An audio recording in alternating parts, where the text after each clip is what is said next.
Shalom. Saudara-saudara yang terkasih dalam Kristus Yesus Tuhan kita, Jemaat HKBP Jalan Lurah Cimahi dan juga simpatisan yang ada di gereja ini dan juga yang mengikuti ibadah secara live streaming, kami mengucapkan selamat datang dan selamat beribadah. Sebelum kita memulai ibadah kita pada pagi hari ini, ada baiknya kita mengambil waktu sejenak, kita menyiapkan hati dan pikiran kita, dan kita bersaat teduh.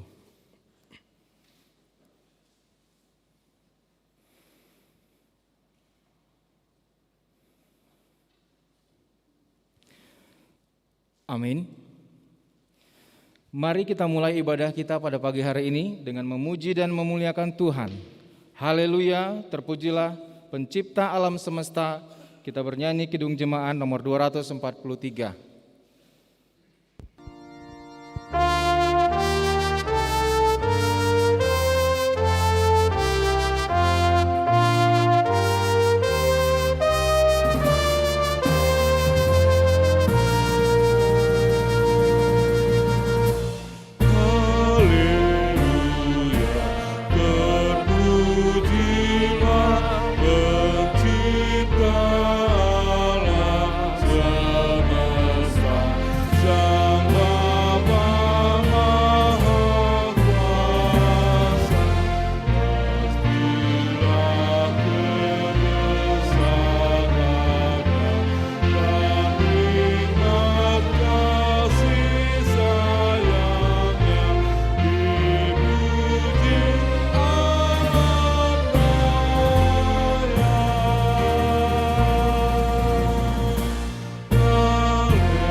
Di dalam nama Allah Bapa dan nama anaknya Tuhan Yesus Kristus dan nama Roh Kudus yang menciptakan langit dan bumi. Amin. Haleluya.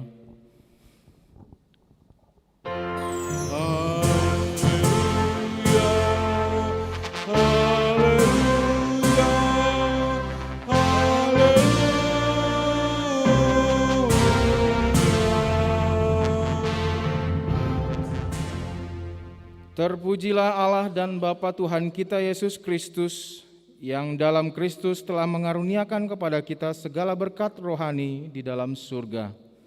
Dalam kasih Ia telah menentukan kita dari semula oleh Yesus Kristus untuk menjadi anak-anak-Nya, supaya terpujilah kasih karunia-Nya yang mulia. Mari kita berdoa. Tuhan Allah Bapa kami telah berhimpun di tempat ini pada hari Engkau menguduskan hari ini. Bukalah telinga dan hati kami supaya kami dengan sukacita mendengarkan firman-Mu yang kudus, dan agar kami memelihara dan menghayati di dalam hati kami, serta penuh pengharapan berdoa kepadamu. Ajarlah kami menghitung hari-hari kami sedemikian, hingga kami beroleh hati yang bijaksana. Terimalah kami ke dalam hidup yang kekal, di mana kami akan memuji Engkau di dalam anak-Mu Yesus Kristus Tuhan kami. Amin. Kita kembali memuji dan memuliakan Tuhan. Kita nyatakan segala kemuliaan bagi Sang Penebus. Kidung Jemaat nomor 161 ayat 2 dan 3.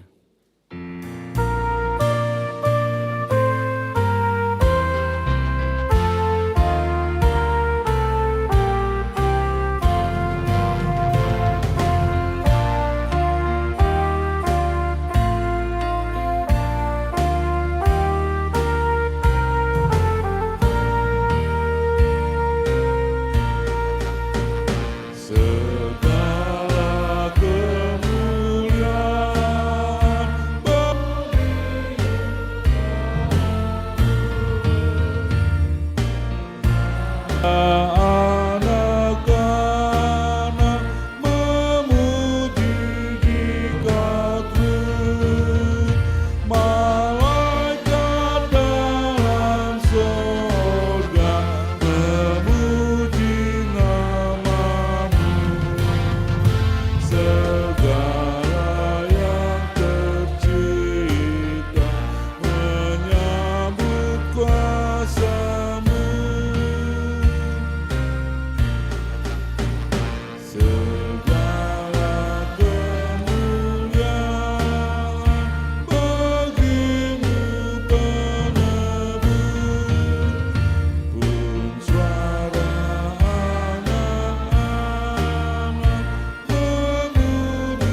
Marilah kita mendengarkan hukum Tuhan yang diambil dari titah kedua dan maksudnya. Titah kedua, jangan perbuat bagimu patung yang menyerupai apapun yang ada di langit atau yang ada di bumi atau yang ada di dalam air di bawah bumi untuk disembah atau dituruti. Maksudnya adalah kita harus takut serta kasih kepada Allah. Oleh sebab itu jangan bersembah sujud kepada Allah lain atau meminta kehidupan daripadanya, dan jangan memanggil roh-roh atau berkeyakinan pada tenung-tenung dukun, dan jangan yakin kepada benda bermakna atau sakti. Demikianlah hukum Tuhan, marilah kita memohon kekuatan kepada Tuhan. Kuatkanlah kami untuk dapat melakukan sesuai dengan hukum-Nya. Amin. Mari kita kembali bernyanyi, tercurah darah Tuhanku dari Kidung Jemaat nomor 35 ayat 1 dan 4.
Marilah kita merendahkan diri untuk mengaku dosa kita.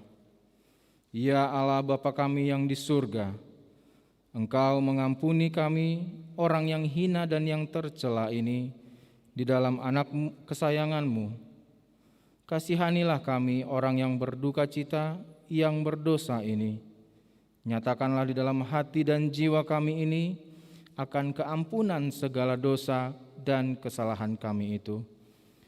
Karuniakanlah Roh Kudus bagi kami untuk memberi kekuatan, keteguhan, dan ketetapan hati supaya iman kami tidak tergoyahkan. Bimbing dan ajarlah kami ya Tuhan, agar kami benar-benar dan sungguh-sungguh menyerahkan diri, hati, dan jiwa kami kepadamu saja, sebagai korban yang hidup dan yang kudus, oleh sebab anak-Mu Yesus Kristus Tuhan kami. Amin.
Marilah kita mendengarkan janji Tuhan tentang pengampunan dosa kita.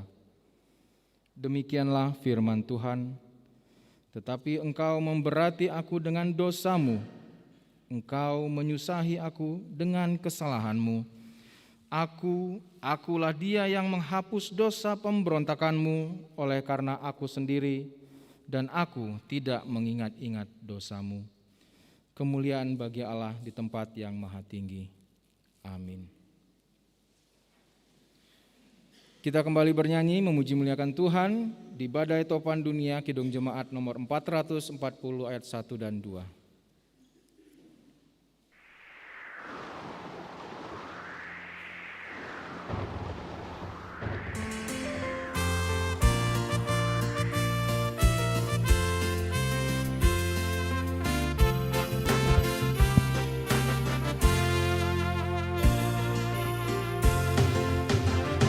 Di badai topan dunia, Tuhanlah perlindunganmu. Kendati goncang semesta, Tuhanlah perlindunganmu. Ya Yesus, gunung batu di dunia, di dunia, di dunia. Ya Yesus, gunung batu di dunia, tempat perlindungan teguh. Baik siang maupun malam gelap, Tuhanlah perlindunganmu. Niscaya takut melenyap, Tuhanlah perlindunganmu. Ya Yesus, gunung batu di dunia, di dunia, di dunia. Ya Yesus, gunung batu di dunia, tempat perlindungan teguh.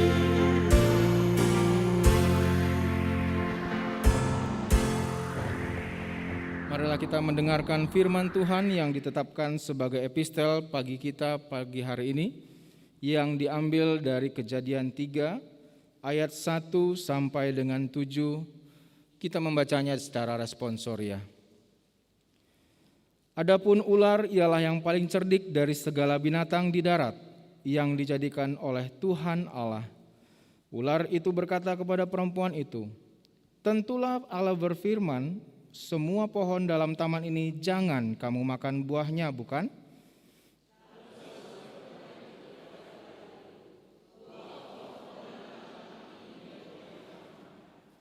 Tetapi tentang buah pohon yang ada di tengah-tengah taman, Allah berfirman, jangan kamu makan ataupun raba buah itu, nanti kamu mati."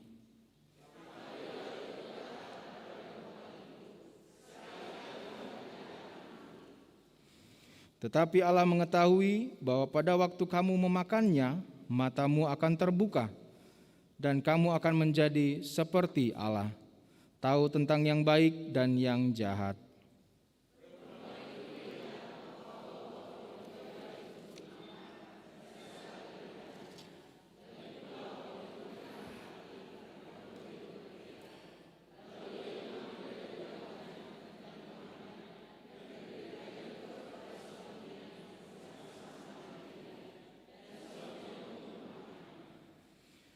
Maka terbukalah mata mereka berdua dan mereka tahu bahwa mereka terlanjang.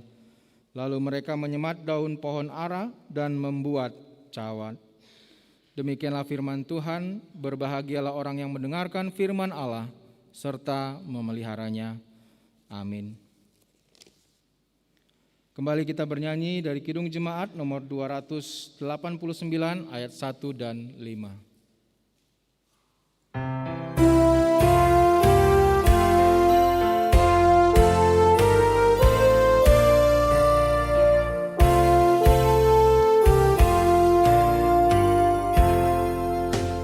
Tuhan pencipta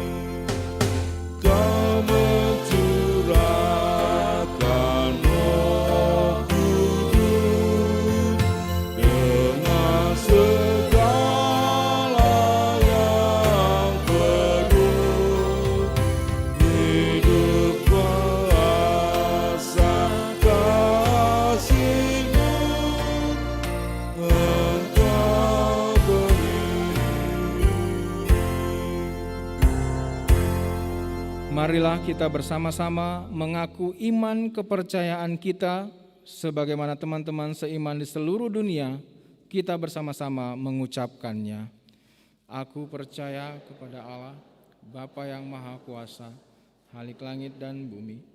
Aku percaya kepada Yesus Kristus, anaknya yang tunggal, Tuhan kita, yang dikandung daripada Roh Kudus, lahir dari anak darah Maria, yang menderita sengsara di bawah pemerintahan Pontius Pilatus, disalibkan, mati dan dikuburkan, yang turun dalam kerajaan maut. Pada hari yang ketiga, bangkit pula dari antara orang mati, naik ke surga, duduk di sebelah kanan Allah, Bapa yang Maha Kuasa. Dari sana akan datang kelak untuk menghakimi orang yang hidup dan yang mati. Aku percaya kepada Roh Kudus, adanya satu gereja yang kudus dan persekutuan orang kudus, pengampunan dosa, kebangkitan daging, dan hidup yang kekal. Amin. Mari kita bersama-sama mendengarkan warta gereja kita.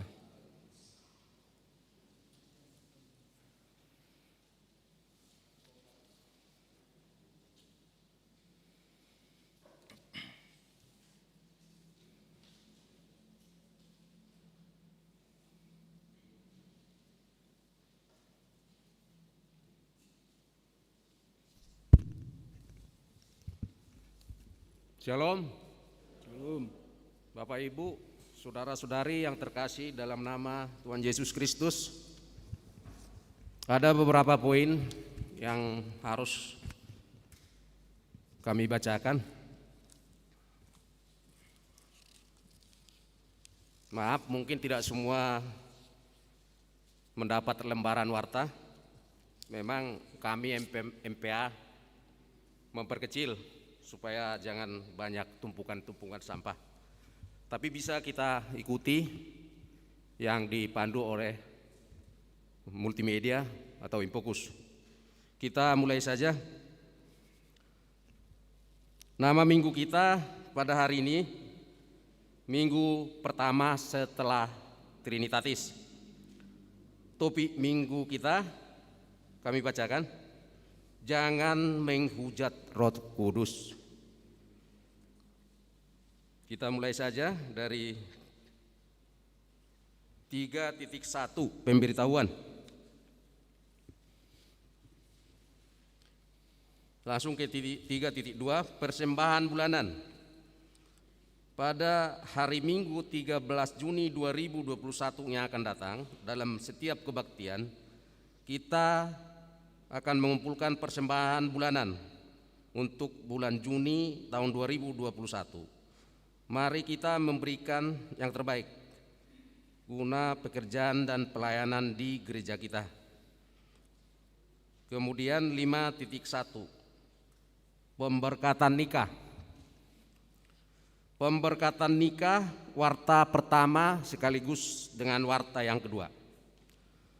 Atas kasih karunia Tuhan Yesus akan menerima pemberkatan nikah Saudara Kristianto Sihombing STMM, putra dari Bapak Wilhelm Sihombing, Ibu Hotmida Borusiboro, yang beralamat di Jalan Haiba nomor 2C, RT 001 RW 007, Kelurahan Wa'ua, Kota Kendari, Sulawesi Tenggara, anggota Jemaat Gep Sultra atau Gereja Protestan di Sulawesi Tenggara. Jemaat Maranatha Lepo-Lepo Klasis Kendari Konawa Utara, Sulawesi Tenggara, dengan Saudari Dr. Gigi Maria Clara Angelina Boru Sirait, putri dari Bapak Insinyur Charles William Hamson Sirait, Ibu Dr. Nursiam Sinar Nursiti Boru Situmorang, yang beralamat di Jalan Jamrut 4 nomor 6 Permata, Cimahi, RT 001 RW 012, anggota Jemaat HGP Jalalura Resort Cimahi WEK 7.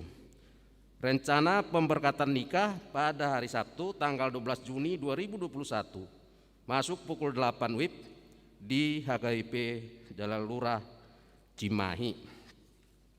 Kemudian 5.2 Kompen Sermon Pelayan Full Timer. Pada hari Senin tanggal 7 Juni 2021 akan dilaksanakan Kompen Sermon Pelayan Full Timer di HKIP Distrik 18 Jabar Tenje, tempat di HKIP Bandung Barat. Yang akan mengikuti acara tersebut Pendeta Hasian BMS Purba STH, Manang Pendeta Resort, dan Pendeta Dodi Indra Simarmata STH, Pendeta Fungsional. Kemudian 5.3 Pembekalan bendahara dan sekretaris. Pada hari Sabtu tanggal 12 Juni 2021 akan diadakan pembekalan untuk bendahara dan sekretaris dari HKIP Pusat melalui Zoom dimulai pukul 11.30 WIB sampai dengan selesai. 5.4 Rapat panitia pembangunan dalam garis miring penjelasan panitia pembangunan. Sehubungan telah keluarnya surat rekomendasi KBU dari Dinas Penanaman Modal dan Investasi Provinsi Jawa Barat, maka diundang panitia pembangunan untuk menghadiri rapat yang akan dilaksanakan pada hari tanggal Minggu 6 Juni 2021 waktu pukul 18.00 WIB sampai dengan selesai, bertempat di gedung Sekolah Minggu HKIP Jalan Lurah. Diharapkan kepada seluruh anggota panitia pembangunan untuk hadir pada rapat tersebut. Untuk itu, setelah pembacaan warta, kita akan mendengarkan penjelasan atau panorangion dari panitia pembangunan tentang tanah rekomendasi tersebut.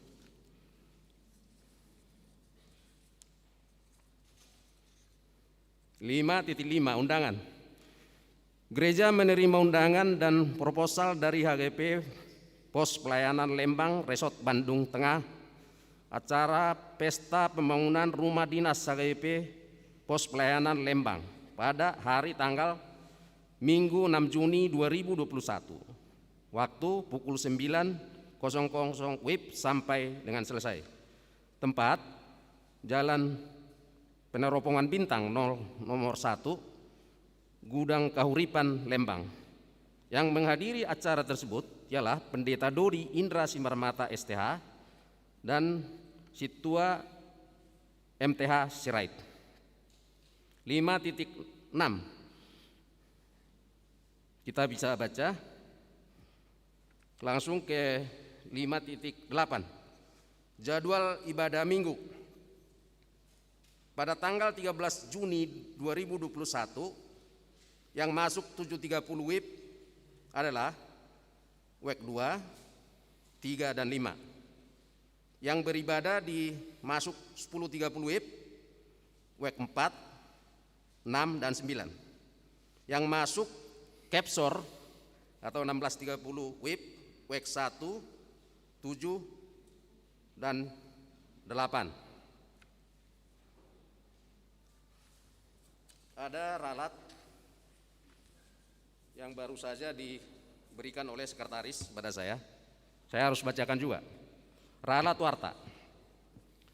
Dalam warta jemaat pada kolom penerimaan aksi 1000 tanggal 9 Mei 2021 yang lalu tertulis sebesar Rp 2.155.000. Seharusnya Rp 1.199.000, sehingga total penerimaan aksi 1000 pada bulan Mei 2021 adalah sebesar 4.720.000. Demikian warta sudah kami ralat dan perbaiki. Sekali lagi mohon maaf atas nama MPA Majelis Pemeliharaan dan Administrasi HKIP Jalan Lurah, para wartawan, bendahara, sekretaris, meminta maaf apabila ada kesalahan. Kami MPA HKIP Jalan Lurah Cimahi siap menerima pelayanan dari jam kerja dari mulai Senin sampai dengan hari Sabtu. Kepada Koinonia Marturia Diakonia Sosial, sekali lagi kami mohon maaf atas kesalahan, dan demikian kami sudah ralat kembali. Kemudian kami akan berikan waktu dan tempat kepada panitia pembangunan untuk memberikan keterangan atau penorangeon setelah kita dapat rekomendasi IMB dari KBU atau Dinas Penanaman Modal dan Investasi Provinsi Jawa Barat. Waktu dan tempat kami persilakan.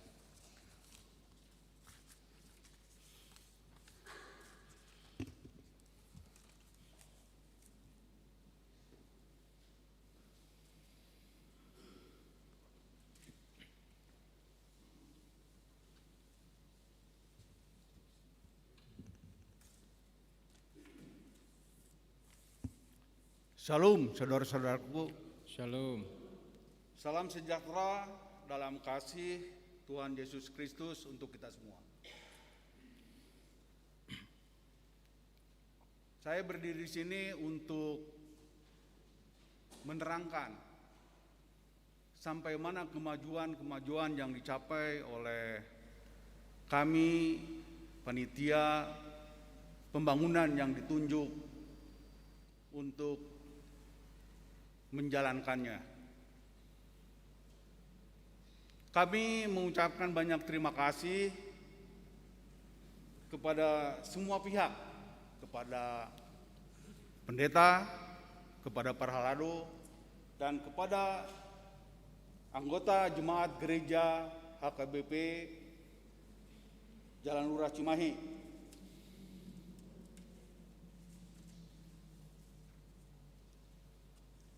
Atas kepercayaan yang diberikan kepada kami sebagai panitia pembangunan gereja HKBP Jalan Lurah Cimahi. Dan kepercayaan yang diberikan ini menjadi suatu dorongan bagi kami untuk menerima tugas yang cukup berat di tengah-tengah situasi perekonomian yang sangat susah saat ini, dan dalam keadaan ada pandemi di dunia ini, yaitu COVID-19 yang sangat mengganggu kehidupan kita semua. Sebab itu kami tetap memohon dengan kerendahan hati kerjasama dan dukungan dari semua pihak untuk mensukseskan rencana kegiatan pembangunan gereja dan sarana pendukung.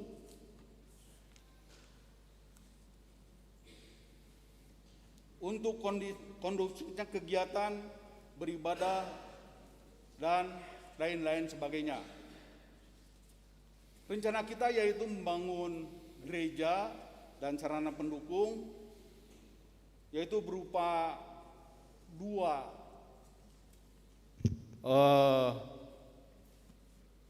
bangunan untuk tempat tinggal pendeta,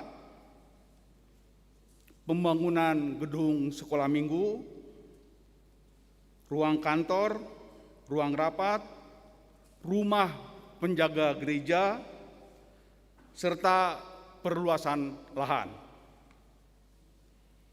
Dengan ini kami beritahukan apa saja yang kami telah capai selama ini. Yang pertama yaitu pembelian lahan. Lahan yang ada di sebelah gedung atau di halaman gereja kita itu telah resmi kita beli dan kita bayar lunas. Kita tinggal menunggu surat sertifikat dari notaris yang mungkin bisa 3 sampai 6 bulan selesai. Harga bangunan tersebut 900 juta rupiah. Dengan biaya-biaya lebih kurang sampai saat ini sekitar 70 juta rupiah. Dan masih lagi ada biaya lagi untuk penyelesaian surat-surat tersebut. Luas lahan itu yang kita beli adalah seadanya. Maksudnya seadanya di sini luas yang mereka tempati. Setelah kita ukur, ternyata luasnya adalah 172 meter persegi. Tetapi di dalam surat Kikitir sebelumnya luasnya adalah 140 meter persegi. Jadi ada selisih 32 meter persegi. Itu adalah tugas kita kalau kita harus bereskan atau tugas pembangunan. Kita harus mengurus lagi surat-surat supaya tanah itu disertifikat luasnya 172 meter persegi. Dan mereka mungkin minggu-minggu ini akan meninggalkan rumah tersebut. Jadi minggu ini janji mereka rumah itu sudah kosong. Jadi kita bisa, kalau untuk keperluan kita untuk membongkar ataupun apa yang kita lakukan, kami akan rapat nanti sore, langkah apa selanjutnya yang kita lakukan terhadap rumah tersebut. Yang kedua adalah berita gembira. Kenapa saya katakan berita gembira? Kita telah mengurus surat mengajukan ke KBU. Apa itu KBU? Kawasan Bandung Utara, yang mengatur tatanan, waktu membangun, harus ada syarat-syarat tertentu yang dikeluarkan oleh KBU, yaitu bahwa membangun tidak boleh lebih dari 30% dari luas tanah kita atau tanah yang kita miliki. Selama ini dari tahun 2016 kita telah mengajukan ke KBU, tetapi tetap ditolak. Ditolak terus. Dan pada akhirnya pada tanggal 16 Desember 2019 surat kita diterima oleh mereka. Tetapi itu pun melalui proses yang sangat lama. Seperti seolah-olah kami panitia juga bingung.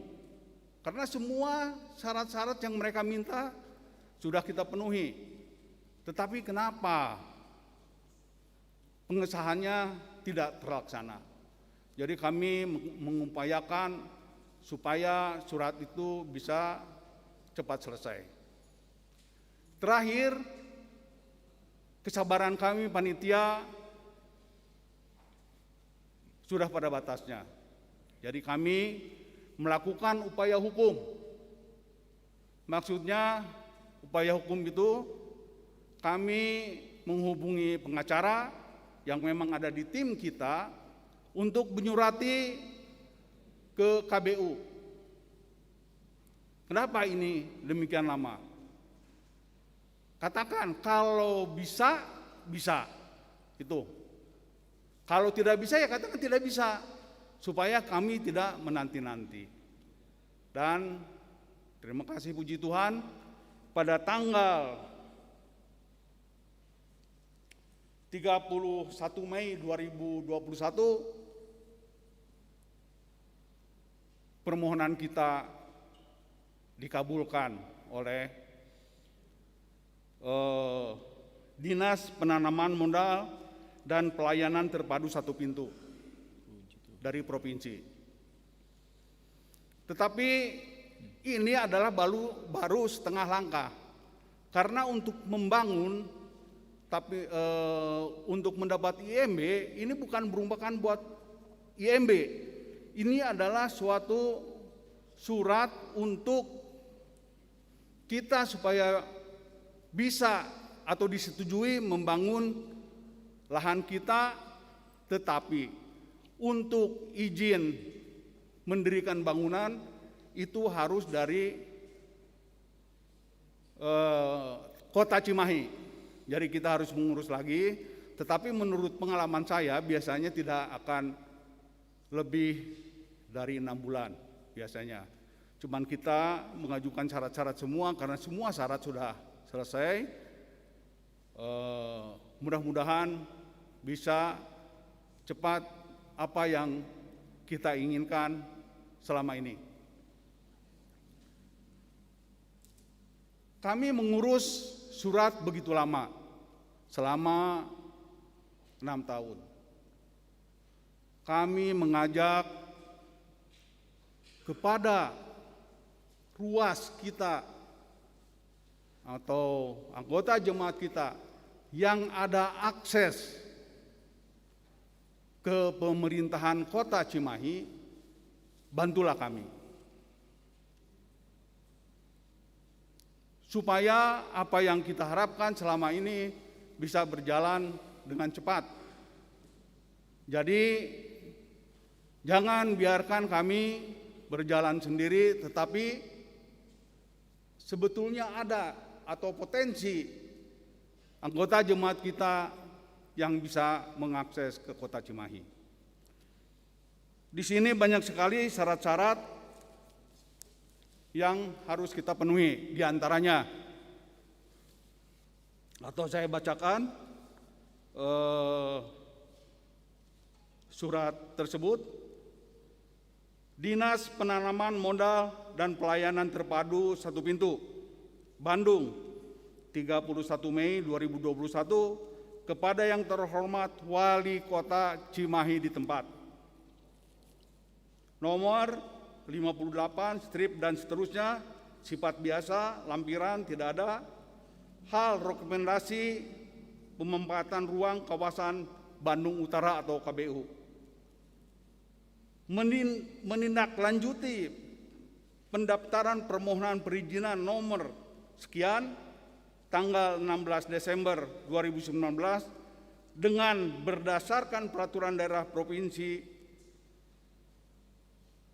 nomor 2 tahun 2016, kita telah disetujui untuk mendirikan bangunan, yaitu dengan ketentuan mereka memberikan tapak atau ketentuan-ketentuan bahwa yang kita ajukan harus sesuai dengan yang mereka setujui, yaitu dari lahan luas kita yang 2.500 meter, cuma 30%-nya lah yang harus kita bangun.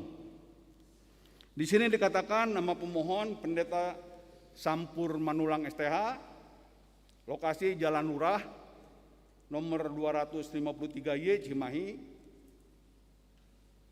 koordinasi lokasi dan seterusnya, ketinggian lokasi 774 mdpl, rencana peruntukan non rumah tinggal, kegiatan peribadatan gereja, kantor, ruang sekolah minggu, dan rumah tinggal pendeta, dan lain-lain sebagainya. Perizinan dimohon, izin mendirikan bangunan, dan seterusnya. Luas lahan kita, maaf tadi bukan 2.500, tetapi 1.867 meter persegi. Dan nanti kondisi bangunan yang ada untuk membangun ini harus dibongkar. Tapi mudah-mudahan gereja kita ini tidak terbongkar nanti.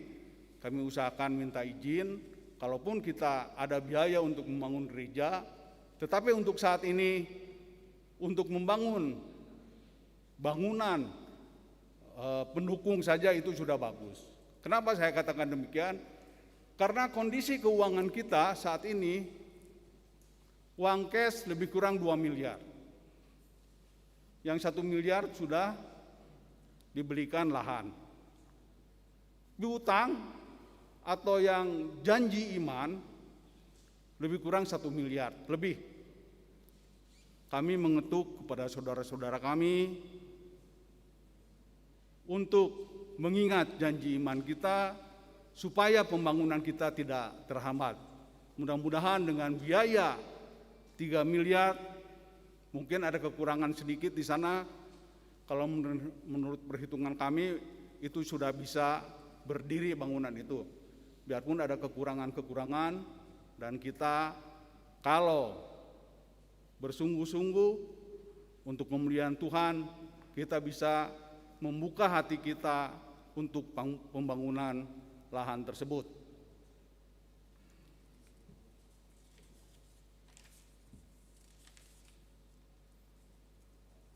Dan di sini dikatakan rekomendasi ini berlaku selama 2 tahun sejak tanggal diterbitkan atau acuan penerbitan izin mendirikan bangunan atau IMB, dan segala dampak risiko akibat tidak dilaksanakannya ketentuan tersebut akan menjadi tanggung jawab pemerintah Kota Cimahi selaku pemberi izin dan pendeta Sampur Menulang.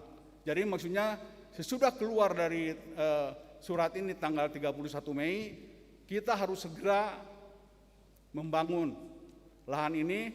Sesudah keluar IMB dari Kota Cimahi, kita diberi kesempatan 2 tahun. Kalau tidak dibangun dalam 2 tahun, berarti semua usaha kita sia-sia atau hangus. Ditetapkan di Bandung tanggal 31 Mei 2021, Kepala Dinas Penanaman Modal dan Pelayanan Terpadu 1 Pintu, Komara Ningsih, Pembina Utama Muda. Tembusan kepada Gubernur Jawa Barat, Sekretaris Daerah Provinsi Jawa Barat. Yang ketiga, Kepala Dinas Bina Marga dan Penataan Ruang Pemerintah Provinsi Jawa Barat. 4. Dinas Lingkungan Hidup Pemerintah Daerah Provinsi Jawa Barat. Yang kelima, kepada Dinas Energi dan Sumber Daya Mineral Pemerintah Provinsi Jawa Barat. Dan yang keenam, kepada Bapak Pendeta Sampur Menulang STH selaku pemohon izin. Mari kita membuka hati kita berdoa masing-masing untuk terlaksananya atau terciptanya apa yang kita inginkan selama ini. Sekian dari kami panitia pembangunan. Horas. Horas.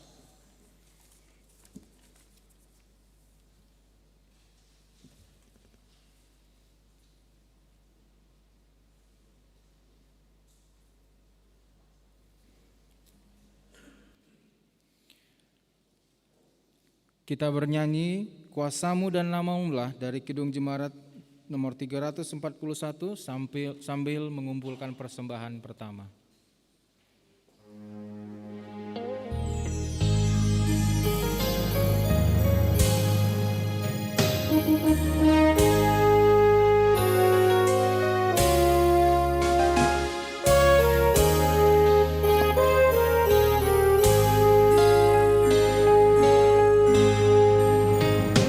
Kuasamu dan Namamu-lah hendak kami serah, dan karena itu ya Tuhan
Damai sejahtera Allah yang melampaui akal dan pikiran manusia, itulah yang memelihara hati dan pikiranmu dalam Yesus Kristus Tuhan kita. Amin. Salam. Kami juga menyapa selamat hari Minggu kepada Bapak Ibu jemaat-jemaat Tuhan yang terkasih secara live streaming beribadah dalam minggu pertama setelah Trinitatis pada saat ini, di mana topik ibadah kita adalah jangan menghujat Roh Kudus, dalam bahasa Batak unang mangaliai todi parbadia. Bapak Ibu saudara-saudara, sebelum saya menyampaikan firman Tuhan, kita bersyukur dan berterima kasih atas doa kita semua.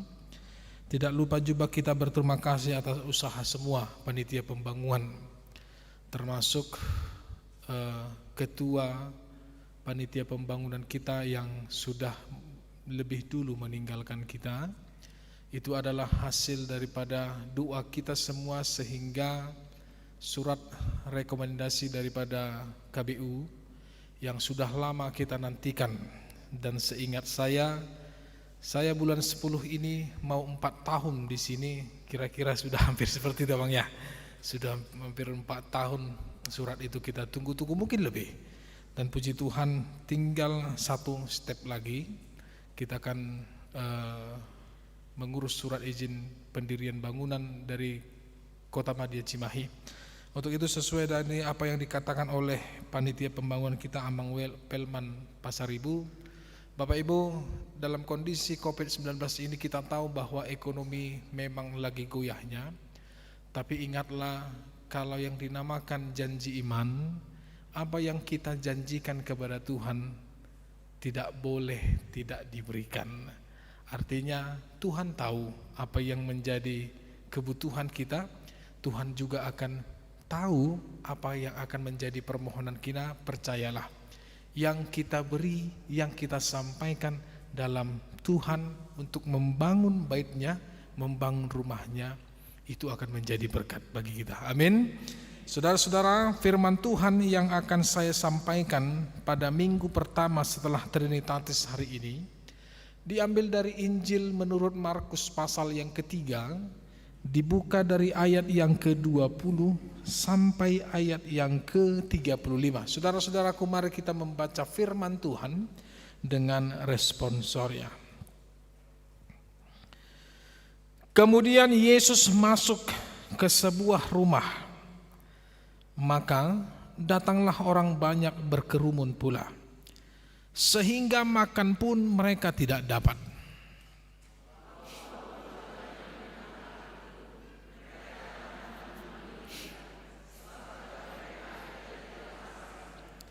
Dan ahli-ahli Taurat yang datang dari Yerusalem berkata, ia kerasukan Belzebul, dan dengan penghulu setan ia mengusir setan.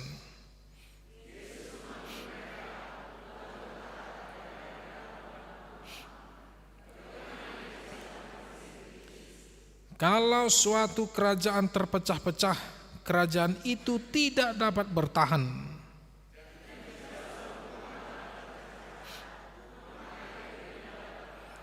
Demikianlah juga kalau iblis berontak melawan dirinya sendiri, dan kalau ia terbagi-bagi, ia tidak dapat bertahan, melainkan sudahlah tiba kesudahannya.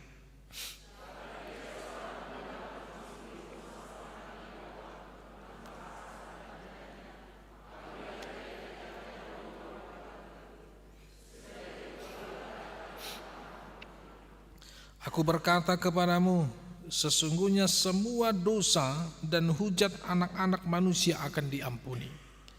Ya, semua hujat yang mereka ucapkan.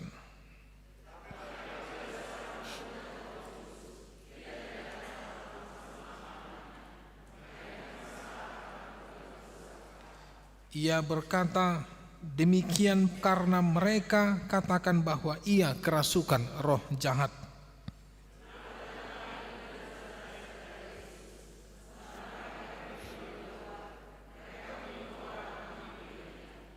Ada orang banyak duduk mengelilingi dia, Mereka berkata kepadanya, "Lihat, ibu dan saudara-saudaramu ada di luar dan berusaha menemui engkau."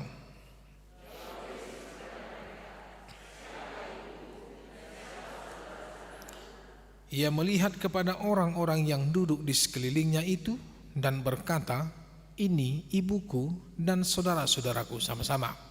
Barang siapa melakukan kehendak Allah, dialah saudaraku laki-laki, dialah saudaraku perempuan, dialah ibuku." Demikian firman Tuhan. Saudara-saudara, Bapak Ibu yang saya kasihi dalam Tuhan kita Yesus Kristus, kita harus akui dan kita harus sadar bahwasanya cemooh, fitnah yang kita terima sebagai orang Kristen, yang kita terima sebagai orang yang percaya kepada Kristus Sang Juru Selamat, bukan hanya dialami oleh kita, bukan hanya dialami oleh orang percaya di seluruh dunia ini, tapi percayalah dan ketahuilah bahwasanya penghinaan, cemooh dan fitnah itu telah terlebih dahulu dialamatkan kepada Sang Kristus, Tuhan dan Juru Selamat kita.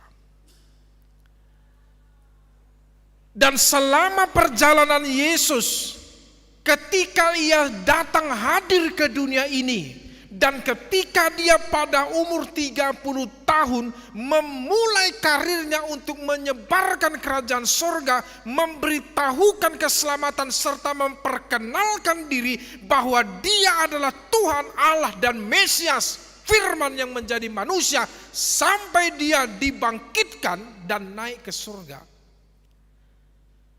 Fitnah itu tidak akan berhenti. Pencemoohan itu tidak akan pernah selesai. Dan Yesus sudah tahu apa yang menjadi konsekuensi, dan Yesus sudah tahu apa yang dikatakan orang, apa yang ditujukan orang, apa yang difitnahkan orang kepada Dia, karena mereka tidak percaya. Sumbernya mereka tidak percaya. Walaupun mata mereka sudah melihat dengan jelas. Mata tidak bisa dibohongi ketika dia melihat sesuatu yang terjadi. Tetapi kebenaran itu tidak mereka ungkap, tapi justru mereka alihkan menjadi fitnah dan kebohongan kepada Yesus. Dan sumber utama, otak pembenci daripada Yesus itu adalah orang Yahudi, Ikobotot tadi. Jadi jangan samakan konflik Israel Palestina sampai sekarang. Jangan samakan Israel itu adalah basisnya orang Kristen, bukan. Mereka itu Yahudi. Walaupun tidak bisa kita pungkiri, Israel itu tetap sampai sekarang masih berlaku bagi mereka, bangsa umat pilihan Tuhan. Tapi kehadiran Yesus justru bukan merubah, melainkan menambah umat pilihan Tuhan, bangsa pilihan Tuhan, bukan lagi terletak hanya kepada Israel, tapi semua dan seluruh bangsa-bangsa yang ada di dunia ini. Mereka dan kita, termasuk Indonesia, adalah umat yang dipilih dan diselamatkan oleh Tuhan. Tetapi fitnah itu tidak akan berakhir. Otak pembenci itu adalah Yahudi. Makanya kita harus paham, Amang Inang. Dalam peristiwa penyaliban Yesus, yang mengeksekusi Yesus itu adalah Romawi, tentara Romawi, kerajaan Romawi. Tapi otak pembunuhan itu, otak perencana, sumber daripada fitnah, sumber daripada perencanaan itu adalah orang Yahudi. Makanya Yesus mengatakan, lebih besar dosanya, yaitu orang yang menyerahkan aku kepadamu. Jadi otak pembunuhan itu adalah orang Yahudi. Makanya sampai sekarang saudara-saudara, di dalam hukum yang namanya otak perencana itu dalam melakukan kejahatan, itu hukumannya 2 kali lipat. Karena mereka lah sumbernya, walaupun mereka tidak melakukan. Ya. Nah, saudara-saudara yang dikasihi Tuhan Yesus Kristus, firman Tuhan pada saat ini berbicara tentang ketika Yesus berada di sebuah bait suci pada saat itu, di mana Yesus mengajarkan dan memberitakan kerajaan sorga dengan semangat yang berkobar-kobar, dan juga dia memberitakan Injil kepada orang yang termarginalkan, kepada orang yang miskin, kepada orang yang tersakiti. Tidak ada henti-hentinya, tidak ada kata lelahnya, tetapi dia dengan semangat memberitakan bahwa keselamatan itu akan hadir di dalam dirinya yang akan menjadi kurban keselamatan itu. Ada 3 yang dilakukan Yesus selama hidupnya. Ketika dia berkarya untuk menghadirkan keselamatan. Yang pertama, Yesus selalu melakukan pengajaran. Bukan hanya door to door, tetapi dia juga berbicara secara pribadi-pribadi. Dan juga kepada setiap bait-bait Allah dia masuk. Dia mengajarkan tentang Allah yang tidak kelihatan, Allah yang mereka kenal, tapi Yesus memperkenalkan Allah itu semakin kuat, semakin dekat. Seperti yang saya khotbahkan pada minggu kemarin dalam Minggu Trinitatis. Jangan pernah mengatakan Tuhan kita 3, tapi 1, Esa. Di sini kadang kelalaian kita. Kenapa kita disebut kafir? Karena kita tidak mampu mempertahankan dan menjawab Tuhan kita itu Esa, tapi di dalam 3 kepribadian, yaitu Allah Bapa, firman-Nya yang menciptakan segala sesuatu, dan itu yang menjadi manusia, dan Roh-Nya. Kita harus mampu menjawab itu. Ya. Dan manusia tidak bisa melihat kehadiran Allah di dalam kekudusannya karena manusia itu berdosa.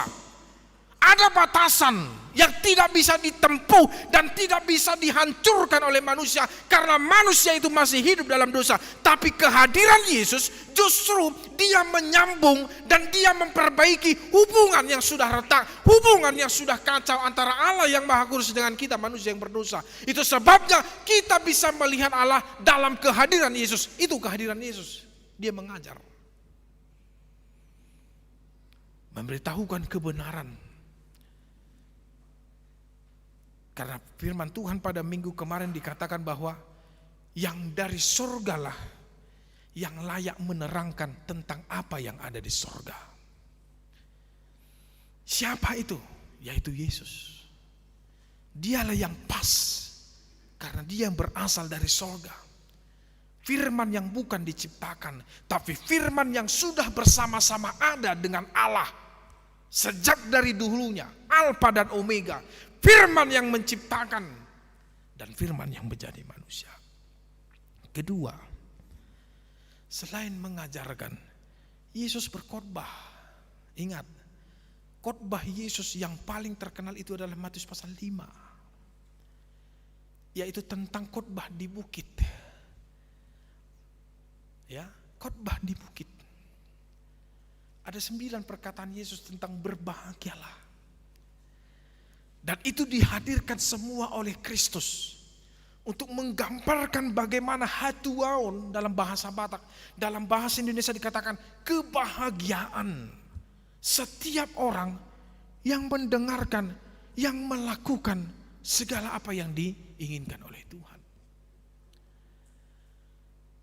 Dan Yesus itu berkhotbah bukan dengan bahasa-bahasa sains teknologi, dengan bahasa yang tidak dimengerti, dengan bahasa yang ilmu yang tinggi. Tetapi perhatikanlah saudara-saudara, Yesus menghadirkan kerajaan sorga, menggambarkan kerajaan sorga dengan cara berkhotbah, yaitu melalui perumpamaan-perumpamaan yang selalu disebutkan oleh Yesus dengan tujuan agar manusia dan orang yang mengerti dan mendengarkan perumpamaan Yesus dapat memahami dengan pikiran mereka, dengan SDM mereka yang rendah. Karena Yesus tahu bahwasanya dia datang bukan kepada orang yang berpendidikan, dia datang bukan kepada orang kaya, dia datang bukan kepada orang yang terpelajar, tapi dia datang kepada orang yang termarginalkan, orang yang bodoh, orang yang miskin. Ke situ Yesus datang. Tapi lucunya, orang yang tertindas memahami dan mengerti apa yang Yesus sampaikan. Tapi justru orang Yahudi, si boto surat, orang pintar yang mungkin S1, S2, S3, yang sudah profesor, kalau dikatakan ahli Taurat, ya, berarti mereka lah yang bisa menguasai semua Taurat Musa pada saat itu. Tapi mereka justru tidak percaya. Lihat perumpamaan Yesus, lalang di antara gandum. Itu perumpamaan kan? Dan itu hadir di lingkungan kita. Ada semua itu kan? Ada. Ya. Banyak perumpamaan Yesus yang menggambar kerajaan surga agar dimengerti, dipahami, bukan dengan pikiran dan bukan hanya dengan pengetahuan, tapi dipahami dengan akal budi. Lalu bukan hanya itu, yang ketiga, Yesus datang bukan hanya mengajar, bukan hanya berkhotbah, tetapi Yesus datang memberikan mukjizat, yaitu kesembuhan-kesembuhan yang belum pernah dilakukan oleh siapapun yang ada dalam tokoh-tokoh Alkitab, termasuk membangkitkan orang yang mati. Oleh Yesus sendiri kan? Hanya Yesus. Dan dengan semangat yang berkobar-kobar, dengan dipenuhi oleh Roh Allah, karena Dia itu juga adalah Allah, Firman yang menjadi manusia, Allah hadir bersama-sama dengan Dia.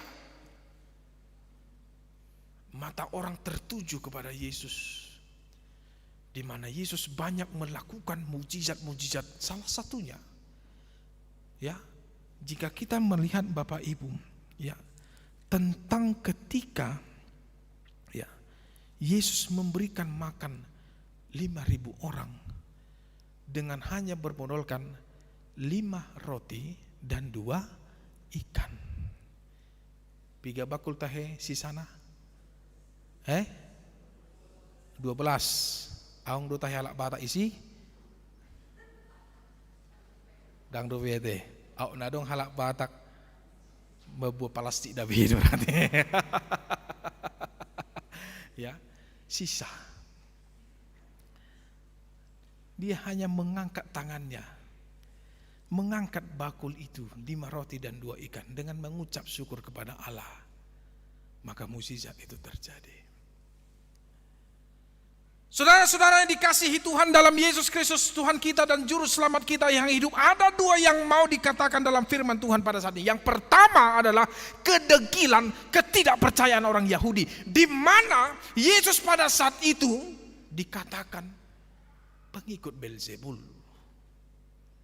Jadi Beelzebul itu adalah dewa yang dipercaya oleh orang Filistin. 1 Raja-Raja pasal 1 ayat 2.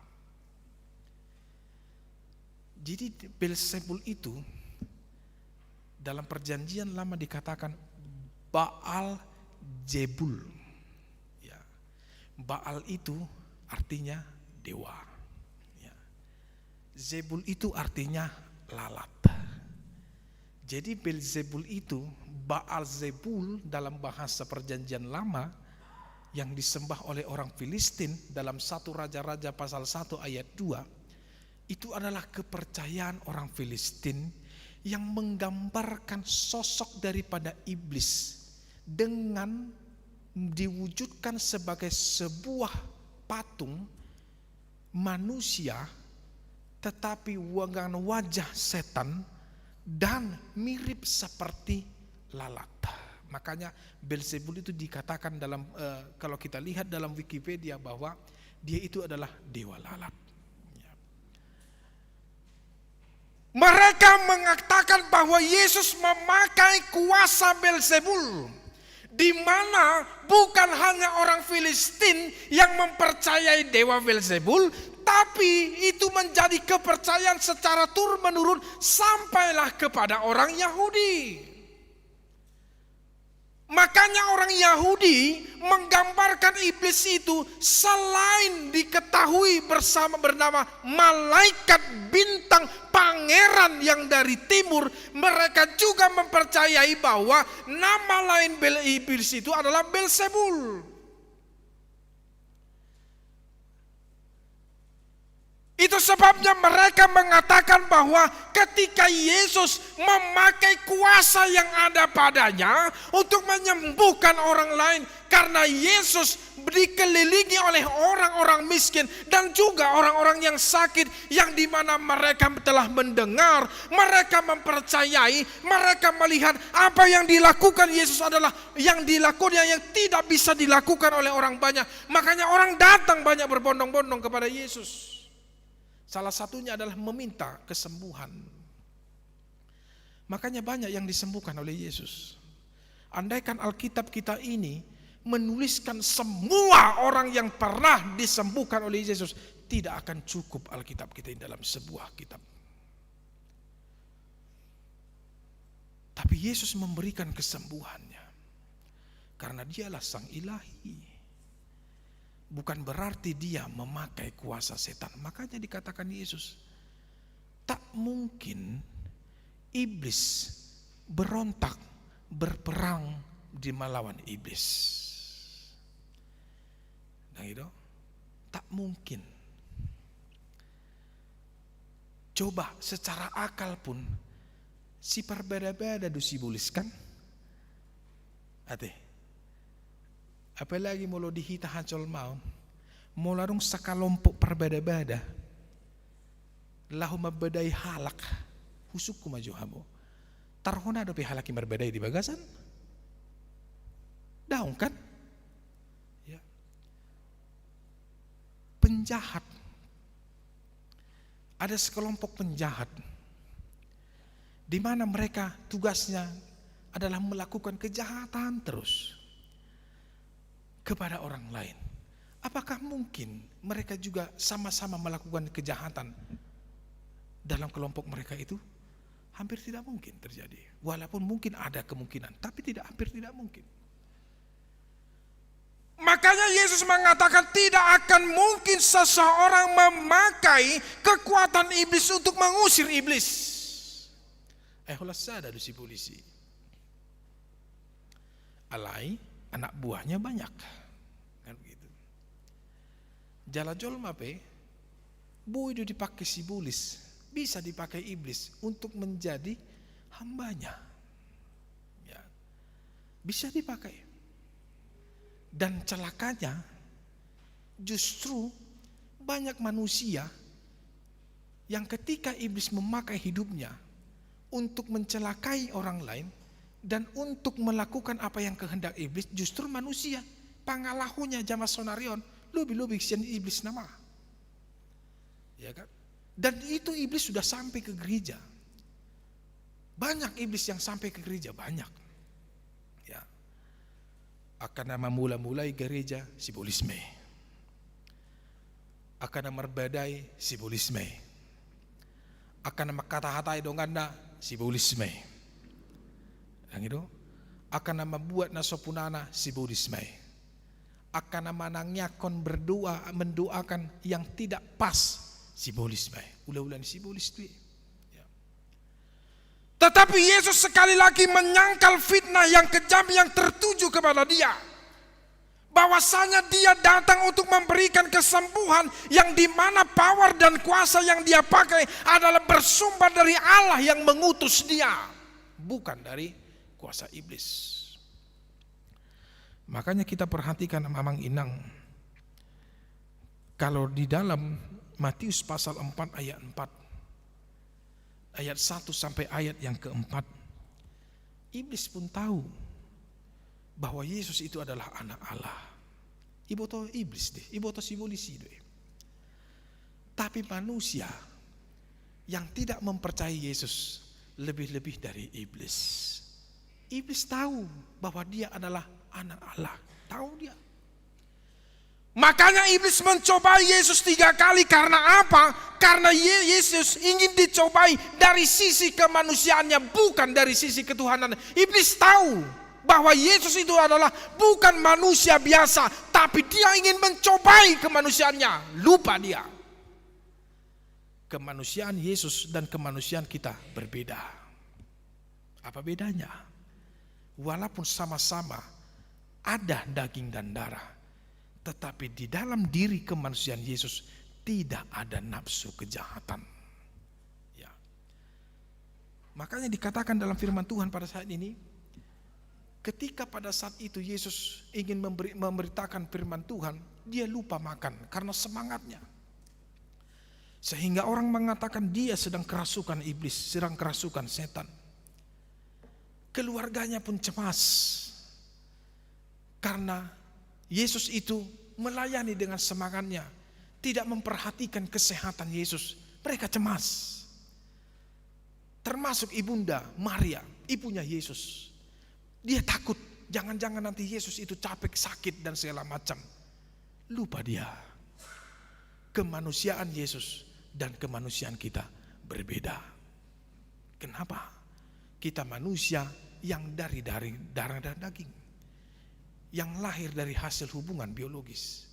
Tetapi Yesus bukan hasil hubungan biologis. Dia memakai tubuh manusia, tetapi tubuh manusia yang tidak capek, yang tidak lelah, yang tidak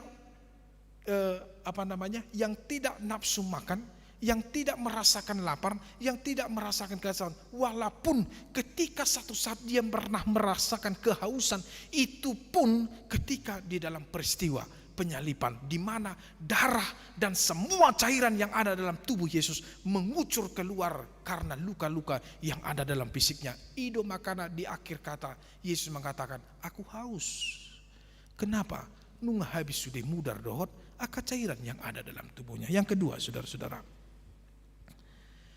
di dalam pelayanannya Yesus menghadirkan keluarga yang pas. Keluarga yang bukan hanya keluarga dalam sisi duniawi, dalam sisi silsilah, tetapi keluarga yang dihadirkan Yesus dalam firman kita pada saat ini adalah keluarga yang semua dalam satu iman. Yesus mengatakan, Isedo inokku, siapakah ibuku?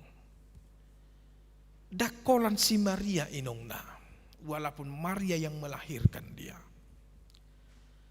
Bukan hanya sanak saudaranya itu yang menjadi saudara-saudara. Ingat, Bapak Ibu yang dikasihi Tuhan Yesus, Yesus itu mempunyai saudara-saudara. Dari mana? Ya, ingat, kalau dari rahim Maria, Yesus itu anak pertama. Paham? Amang Inang? Tapi bukan dari hubungan biologis kepada tunangannya Yusuf. Bukan. 2, Yesus mempunyai saudara, saudara tiri namanya. Dalam pemahaman ada beberapa sejarah gereja, mungkin kita pernah melihat Yusuf itu kalau digambar seolah-olah jauh lebih tua daripada Maria. Ya, kemungkinan besar Yusuf itu adalah seorang duda. Dan dia memiliki anak dari istri pernikahan yang pertama, dari istrinya yang sudah mati. Makanya Yesus memiliki saudara, saudara tiri dari ayahnya. Ya kan gitu. Ya. Dia memiliki saudara dari situ. Tetapi saudara yang dikatakan Yesus bukan hanya tertuju kepada saudara dalam silsilah kekeluargaan, tapi saudara dalam satu iman, yaitu kita adalah saudara laki-lakinya, kita adalah saudara perempuannya, dan kita adalah ibunya Yesus. Dalam peristiwa penyaliban dikatakan Yesus, ibu inilah anakmu, dan inilah ibumu. Ia katakan itu kepada semua para murid-muridnya. Ini juga adalah ibumu. Ya. Ini juga adalah saudara-saudaramu. Dan ini yang dikuatkan oleh Yesus, bahwasanya dalam keimanan kita, persaudaraan yang hidup rukun dalam Mazmur itu harus dijaga, di mana kita bukan lagi memandang siapakah engkau, marga apakah engkau, dari manakah engkau, tetapi kita semuanya sudah satu iman, satu kekeluargaan, satu saudara di dalam Yesus Kristus. Sudah saudara dohi tahun. Itu yang kedua. Tidak memandang siapa orangnya, dari mana asal usulnya, kita semua saudara. Saudara di dalam satu iman yang bukan saling menjatuhkan, tapi saling menopang dan saling membantu satu dengan satu yang lain. Ya. Dan kita semua saudara. Nah, Amang Inang yang saya kasihi di dalam Tuhan kita Yesus Kristus, apa yang mau dikatakan firman Tuhan pada saat ini? Yang pertama adalah hiduplah di dalam kepercayaan kepada Sang Kristus.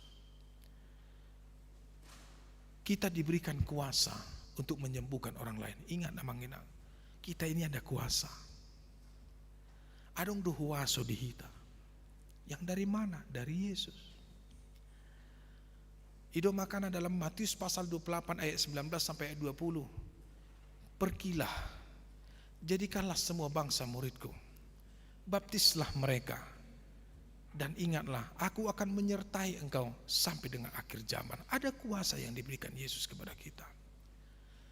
Dan ketika Roh Kudus tercurah dalam hidup kita, maka percayalah roh kekuasaan itu semakin dipertegas lagi dalam kehadiran Roh Kudus yang selalu menyertai kita. Sebabnya kita tidak takut lagi melawan kekuasaan kegelapan, tidak takut setan, tidak takut iblis, dan tidak takut dalam kegelapan. Jiherat doau molodong halak nama biar tu begu.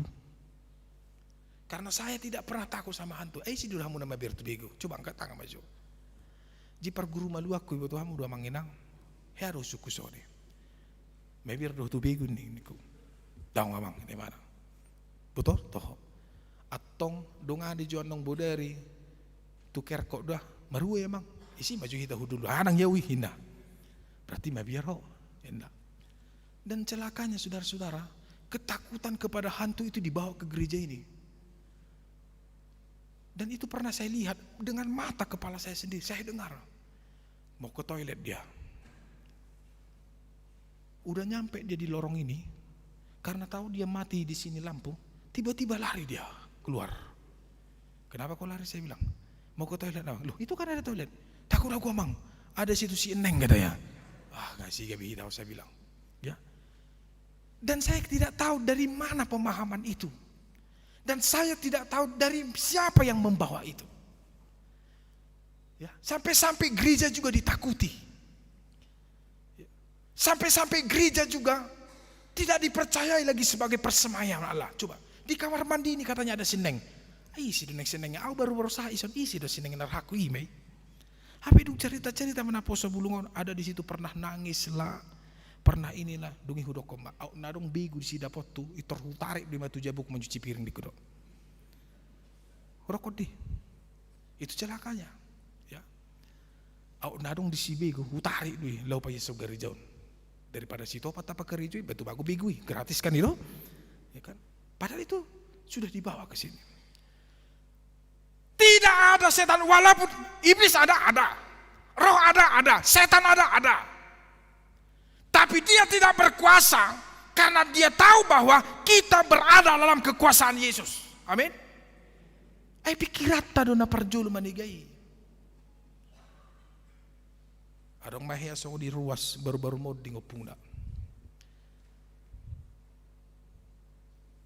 Tinggi di mana mak? Aku Amang setelah seminggu kematian opung gak pernah aku ke kamar mandi sendiri, harus ditemani bapak dan mamaku katanya. Kenapa? Opung tiap hari di kamar mandi itu. Ini mana? Di mana kau tahu?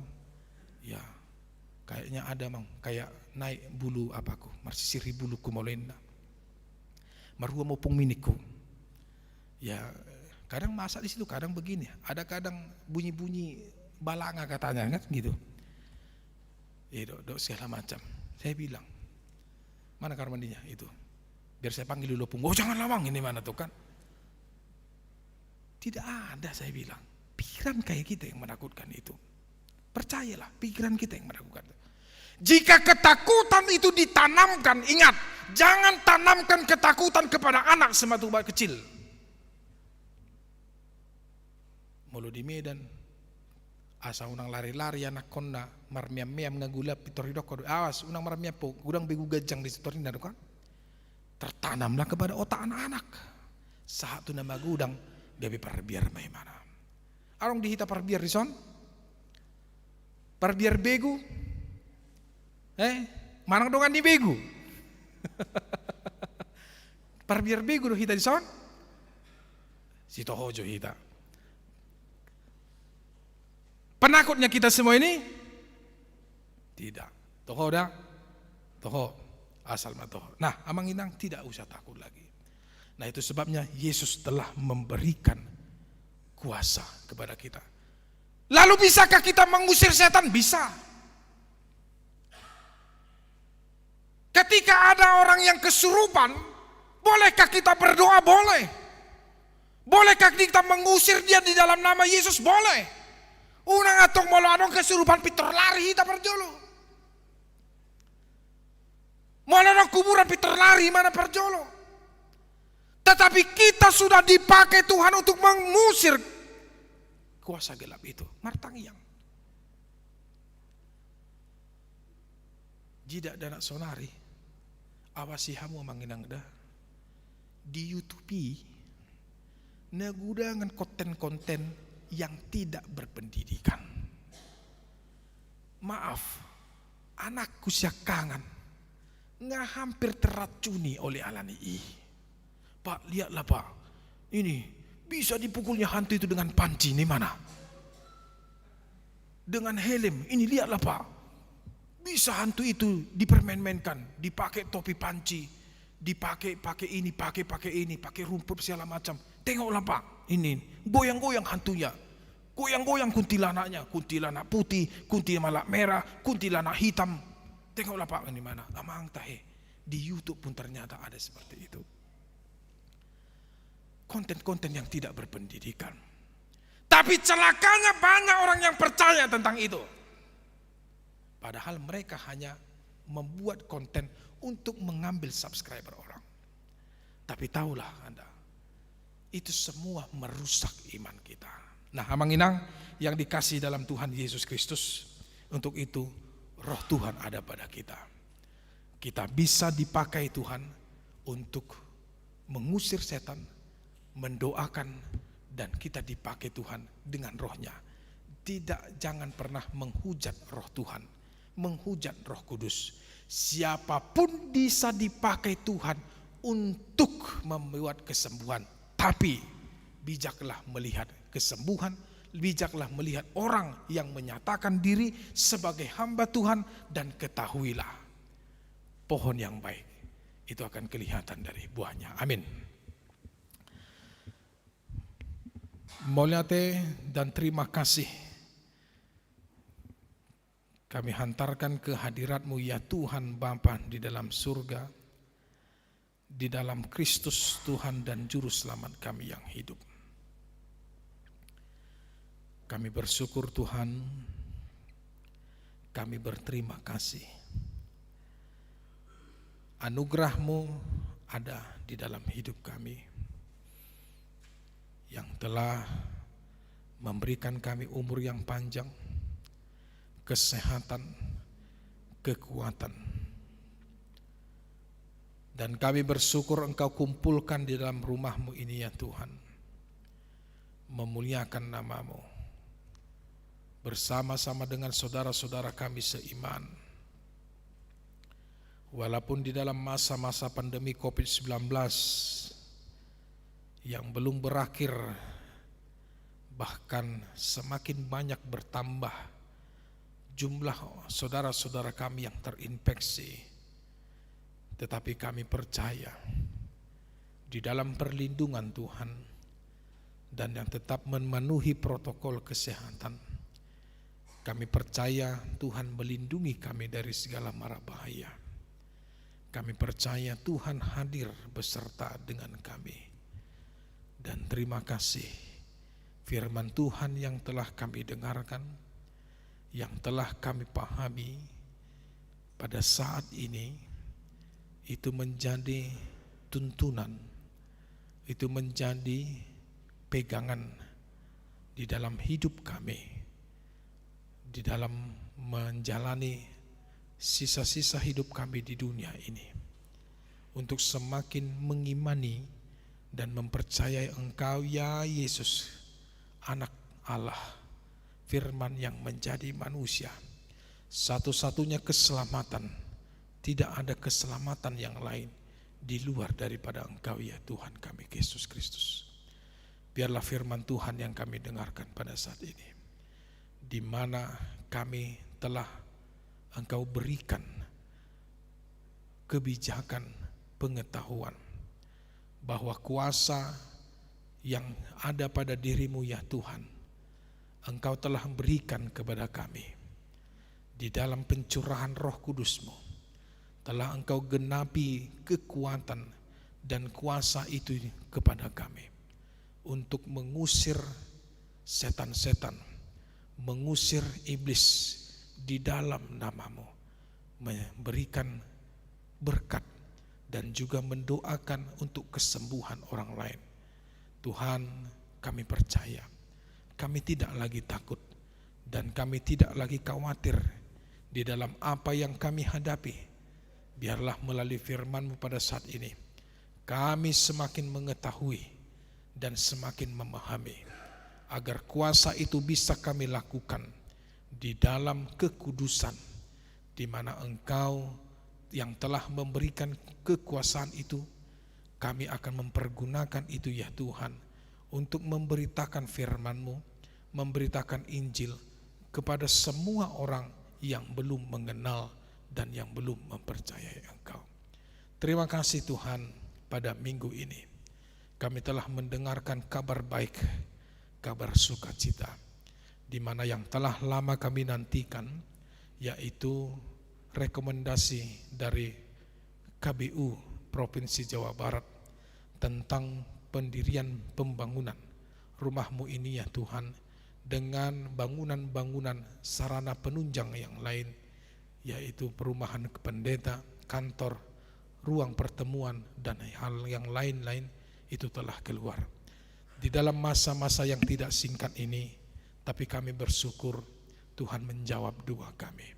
Dan biarlah Tuhan untuk dalam masa-masa kepengurusan sampai dengan terbitnya izin mendirikan bangunan, sampai dengan rumah ini, rumah ibadah-Mu ini, dan bangunan-bangunan pendukung lainnya dapat berdiri, kami hanya serahkan sepenuhnya hanya ke dalam tangan Tuhan.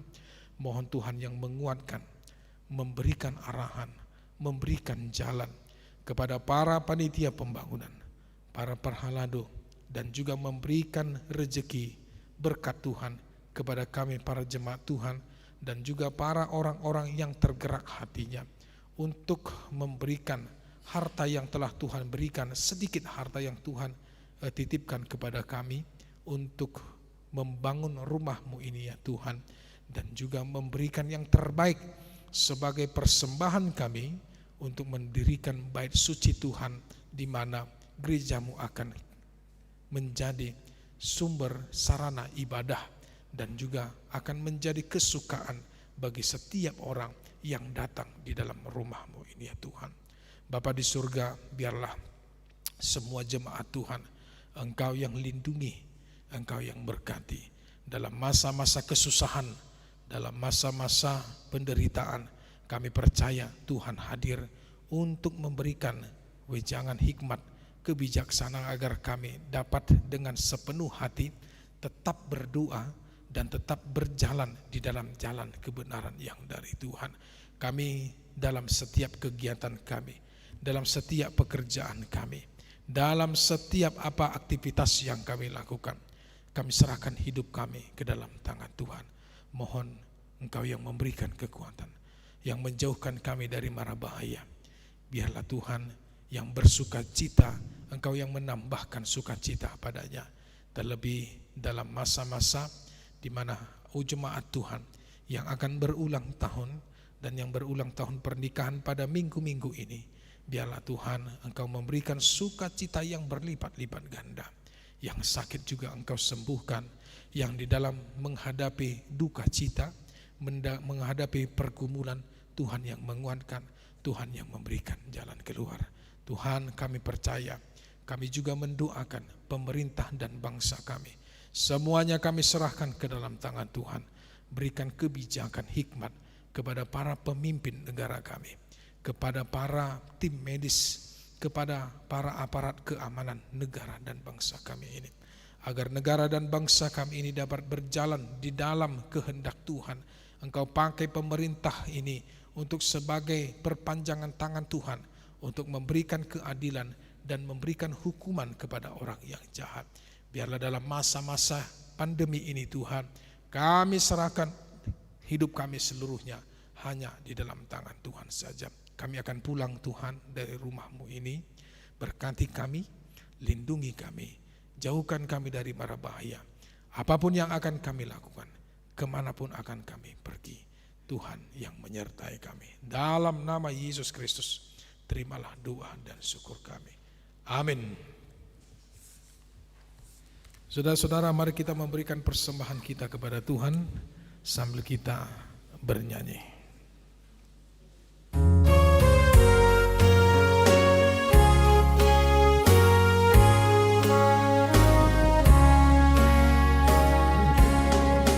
Bila nanti Yesus datang menatangi tangan, tiap orang yang percaya kepunyaannya, tiap orang percaya terang bercahaya bagai intan permata di mahkotanya.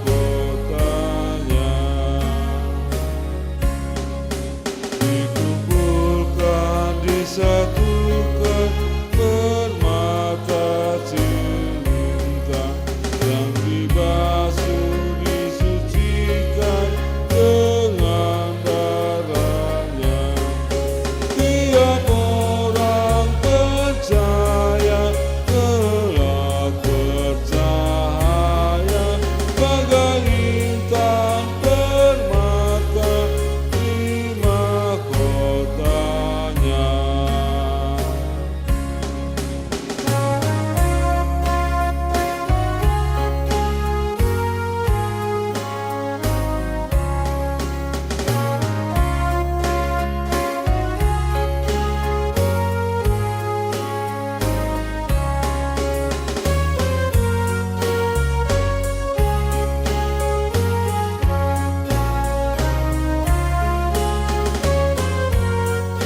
satu, kita berdiri. Bila nanti Yesus datang menata intanmu,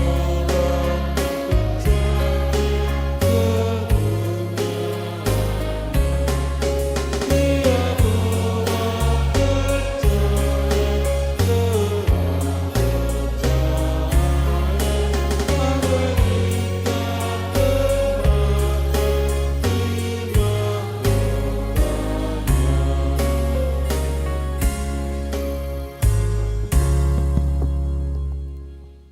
Mari kita berdoa untuk menyerahkan persembahan kita kepada Tuhan. Ya Allah Bapa kami yang di surga, kami mengaku bahwa Tuhan adalah sumber dari segala karunia yang melimpah dalam kehidupan kami masing-masing.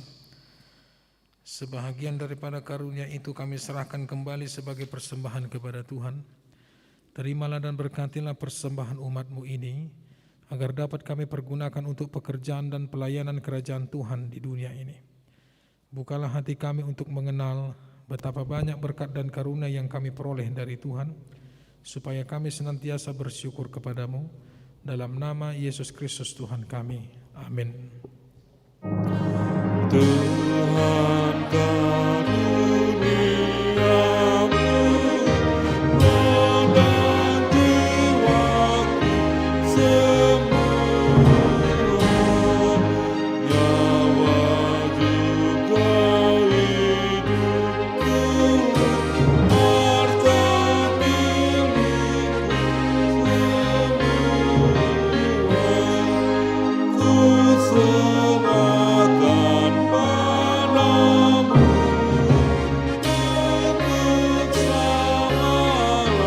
untuk selama-lamanya.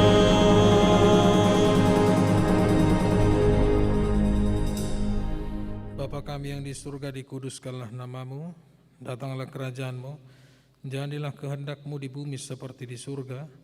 Berikanlah kami pada hari ini makanan kami yang secukupnya, dan ampunilah kami akan kesalahan kami, seperti kami juga telah mengampuni orang yang bersalah kepada kami.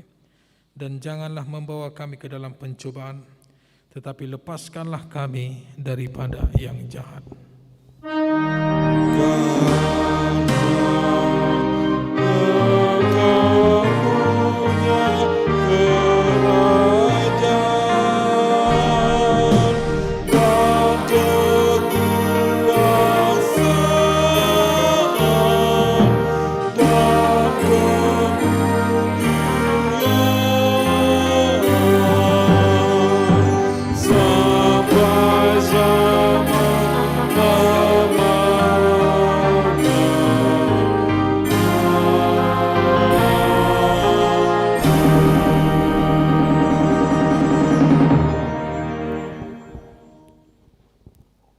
Tuhan memberkati engkau dan melindungi engkau.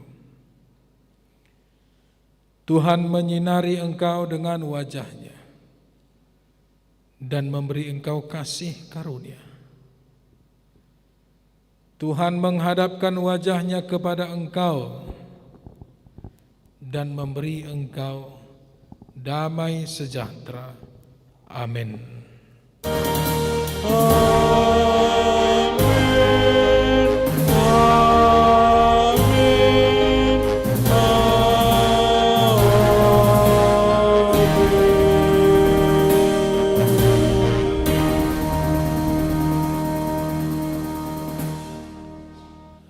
Selamat hari Minggu.